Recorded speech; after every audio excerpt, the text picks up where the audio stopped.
Well, it's been anything but an easy ride for the Elmira Jackals hockey team. Between a foreclosure and bankruptcy filing in just the past couple of years, the First Arena has struggled both financially and keeping fans in the stands. WENY Samantha Potter investigates how new owners are bringing hope to a successful facility and franchise. Samantha? Your town, your team. The new motto of the Elmira Jackals since a community board took ownership of the team. But what exactly does that mean?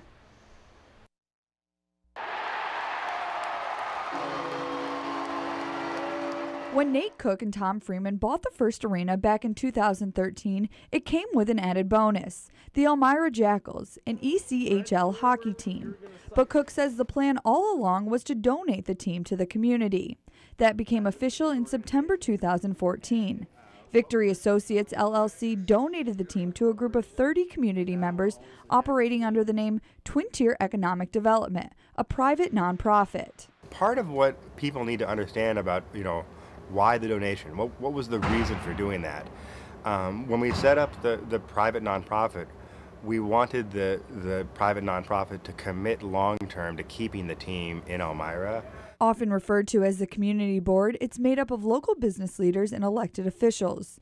Their duties include oversight and promotion of the team, while Cook and Freeman are still in charge of operating the franchise and making decisions regarding players.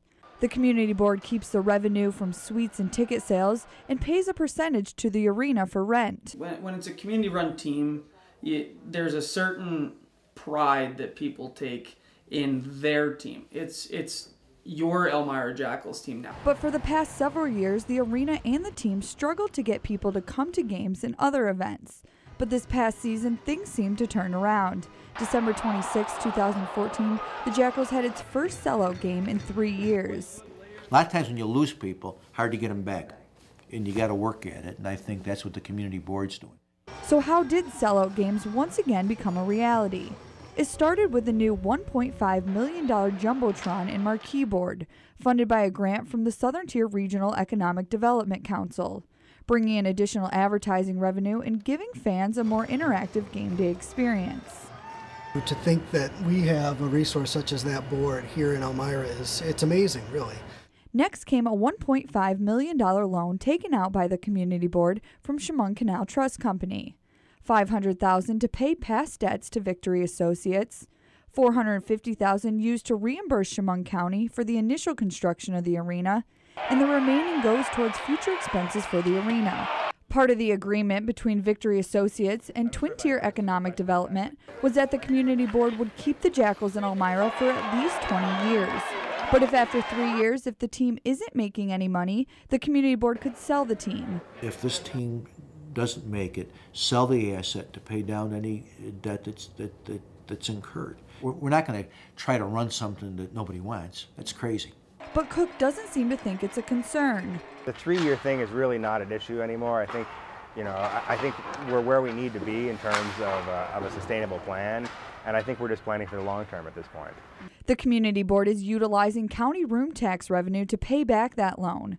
Hotels collect a room tax, which is used to promote tourism events in the county, like the Jackals. Some people were concerned this meant county tax money was being directed towards the community board.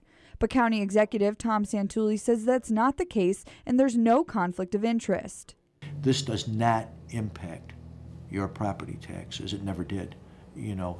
What it does impact is the very use that it was designed for. Santulli says if the Jackals fail, the county or the city isn't going to bail them out. We have no intention of owning it, and we're not going to own it. And the debt responsibility is not of the counties or the cities. Victory Associates and Twin Tiers Economic Development say the purpose of the community board is not just to revive hockey, but increase the quality of life in Elmira. This is the nightlife of Elmira. There's nothing, when people think of a nightlife in Elmira, you have to assume the Elmira Jackals in the First Arena have to be a first option.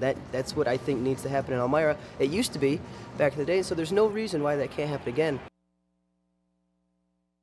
Because it's the middle of the Jackals hockey season, no reports on ticket sales have come out yet. However, co-owner of the arena, Nate Cook, says he's positive ticket sales have increased since last season. After the season ends in April, we'll bring you those numbers. Reporting in the studio, Samantha Potter, WENY News.